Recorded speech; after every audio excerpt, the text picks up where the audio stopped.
असा निर्णय दिलाय की आता 21 डिसेंबरलाच या मतमोजणी होणार आहे. पण या या सगळं हे राज्य निवडणूक आयोगाचं फेल्युअर आहे का राज्य सरकारचं फेल्युअर आहे? काय नेमकं काय सांगा? मी कालही म्हणालो होतो, हे अगोदरच मी सांगितलं होतं. म्हणजे निवडणूक आयोगाच्या बाबतीमध्ये कोर्टाने जो निर्णय दिला, ज्यावेळेला हा प्रोग्राम जाहीर केला त्या प्रोग्राममध्ये एवढ्या त्रुटी होत्या, त्याच वेळेला सांगितलं की एखादी कोर्टामधली केस जर प्रलंबित असेल तर ह्या निवडणुका पुढे जाणार आणि तसंच घडलं.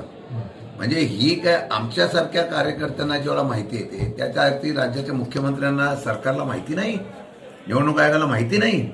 परंतु सुप्रीम कोर्टाच्या आदेशाप्रमाणे जानेवारीमध्येच निवडणूक घ्यायची अशा प्रकारच्या सूचना म्हणून घाई गडबडीत ज्याप्रमाणे हा प्रोग्राम जाहीर केला, हा सबसेल फेल्युअर आहे. आपण जर सुप्रीम कोर्टामध्ये विनंती केली असते की हा प्रोग्राम करण्यासाठी आम्हाला अजून 1-2 महिने वाढवून घ्या, तर निश्चितपणाने सुप्रीम कोर्टाने विचार केला असता.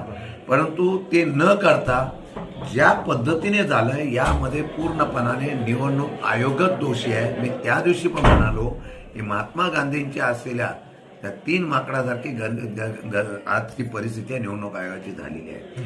आणि मला वाटतं की याला दोघांनी मिळून ते केलेलं आहे का?